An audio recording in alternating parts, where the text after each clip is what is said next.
We're talking to Jenny Roye from College of Nursing and Health Innovations. And tell us how you engage your students.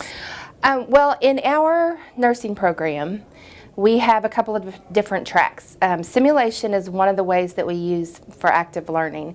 And in our on-campus track, they have access to the Smart Hospital, all the high-fidelity mannequins, lots of resources. We have an off-campus track where the students get all of their didactic online. So simulation is a little difficult. It's presented some challenges. We have students all over the state of Texas. So one of the ways that I engaged my students this past semester was with simulation via video conferencing. I grouped them in groups of 5. I let them self-schedule themselves 1-hour slots. They signed in via the video conferencing software, and I was in the Smart Hospital.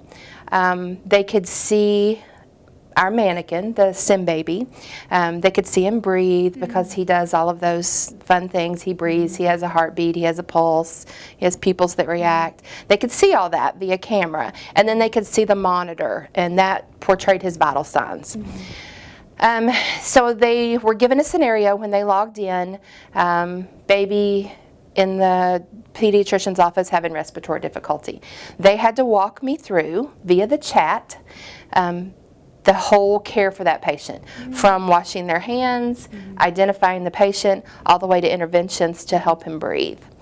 The sessions took about an hour, so my time, it was a big chunk of time, but so well worth it.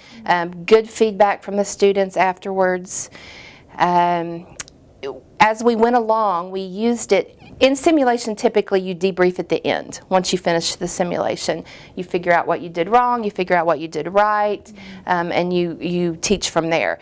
In this particular simulation, since there were so few students, groups of 5, we could stop along the way, have a teaching moment, then continue on.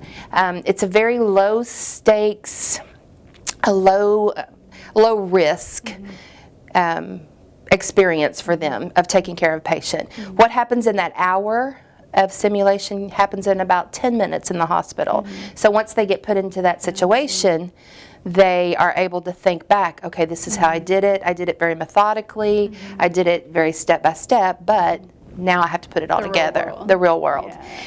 So when the students finished, a couple of different things happened. The students interacted with each other. They may not have known each other because, again, they're from all over the state of Texas.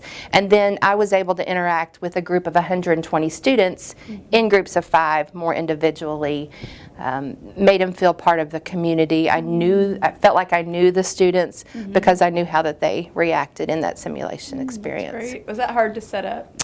The logistics, once they were set up, were very easy. It did take quite a bit of time, but again, a very good return on investment. Test scores were good in the respiratory area. And they understood the concept a lot better. I wish that I could do more systems than just the respiratory, and the students gave me that feedback as well. They wanted more. They wanted more. Oh, that's good. Yeah. So I think overall it was a positive experience. Great. Thanks for sharing.